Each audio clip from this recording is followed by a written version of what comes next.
Daniel turned the key in the lock. The heavy wooden door creaked open. The house smelled old, like dust and forgotten memories. This was his inheritance, his grandmother's house on Elm Street. The house was big, with dark corners and long hallways. Daniel felt a shiver run down his spine. It felt strange, like someone was watching him. He told himself it was just his imagination. He walked from room to room, his footsteps echoing in the silence. There was a lot of furniture, covered in white sheets. His grandmother had lived alone for many years. The only room Daniel couldn't enter was the attic. It was locked, the doorknob covered in cobwebs. Daniel wondered what secrets it held. That night, Daniel lay in bed. He couldn't sleep. The house was making noises. There were creaks and groans coming from the walls. Then, he heard it. Footsteps, slow and heavy, right above his room. It was coming from the attic. Daniel's heart pounded in his chest. He pulled the blankets over his head.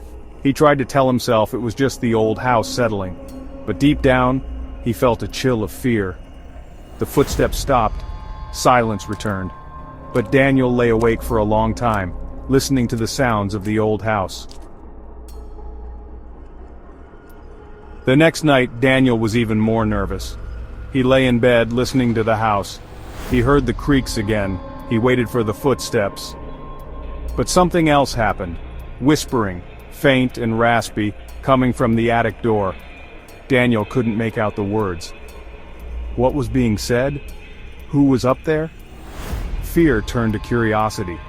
Daniel wanted to know what was in that attic. Was it an animal? Was someone living in the house? Or was it something more unsettling? On the third night, Daniel made a discovery.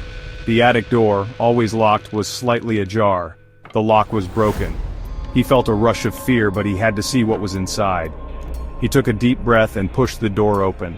The attic was dark and dusty, filled with old furniture and boxes.